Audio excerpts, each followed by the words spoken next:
दीवार पर टंगी सास। पंजाबी में कहावत है, सास चंगी होवे या ते दीवार ते टंगी होवे। संगीता की शादी भी एक ऐसे ही घर में होती है जहां उसकी सास दीवार पर टंगी होती है। ससुर और पति शादी के पहले दिन उसे सास के फोटो के सामने ले जाते हैं, जहां ससुर जी कहते हैं, बेटा बेटा संगीता, ये तुम्हारी सास थी, बहुत नेक और भली, लेकिन थोड़ी गुस्सैल थी।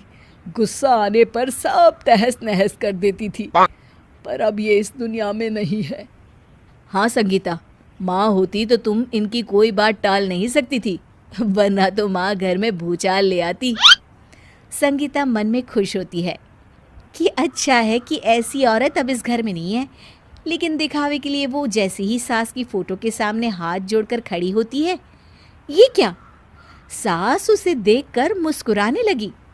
संगीता आंखों को मलकर एक बार फिर से देखती है, लेकिन फिर सास के चेहरे का भाव, भंगिमा यानी एक्सप्रेशन बिल्कुल बदले होते हैं। वो अपने पति और ससुर को कहती है, माँ की तस्वीर तो स्माइल कर रही है। ना ना बेटी, ये कैसे संभव है?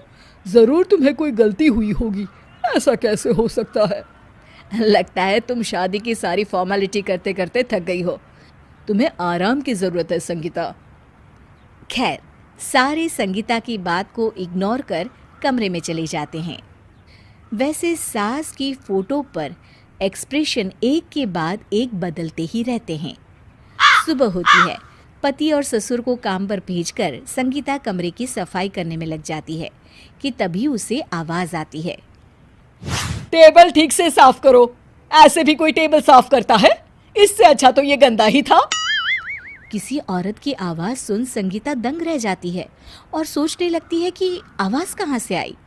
आवाज को नजरअंदाज कर वो फिर से अपना काम करना शुरू करती है, लेकिन इस बार तो आवाज बिल्कुल उसके कान के पास से आती है।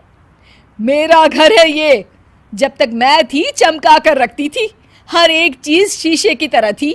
तुम्हें तो ना सफाई आती है ना कुछ पता है। क्यों तुम्हें मेरे घर की जिम्मेदारी दे दी गई है? पता नहीं तुम में मेरे बेटे को क्या दिखाई दिया।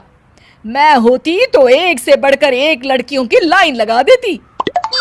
अब संगीता को समझने में देर नहीं लगी कि ये आवाज किसी और की नहीं बल्कि उसकी सास की है, जो दीवार पर टंगी है। वो उसके पास जाती है और कहती है, नमस्ते सासू माँ, मुझे तो कल ही लग रहा था कि दीवार में कुछ काला है। वो दीवार नहीं, दाल होती है पगली। सही पकड़े हैं सासू माँ। तो क्या हो गया आपको जो आप यहाँ भी चैन से नहीं बैठी हैं? सुना मैंने आपका व्यवहार काफी गुस्से वाला था। चुप रह तू, ज्यादा बकर बकर ना कर। घर का काम करना तो आता नहीं, आई है मुझसे बहस करने। हाँ देखिए सासू माँ, मैं आपसे साफ साफ कह देती हूँ, मुझसे पंगा लेने की कोशिश मत करिएगा। तभी पीछे से संगीता का पति आता है। अरे संगीता, किससे बात कर रही हो? कौन है वहाँ? संगीता की सास की फोटो फिर से पहले जैसी हो जाती है। आपकी माँ से कह रही थी कि मुझे काम करना आता। अरे संगीता, माना सास के ताने हर बहू को अच्छे लगते हैं, लेकिन यहाँ तो माँ है ही नहीं, तुम तो फोटो से ही। तुम भी लाजवाब हो संगीता। किसी को विश्वास नहीं होता कि संगीता अपनी मरी हुई सास की फोटो से बात करती है।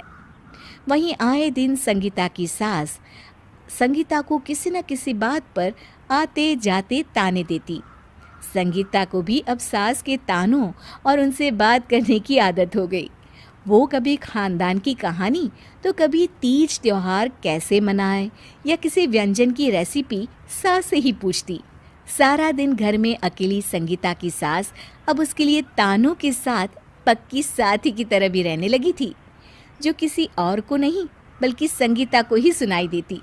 तो देखा आपने, सास बहू का रिश्ता हर रिश्ते से ऊपर होता है।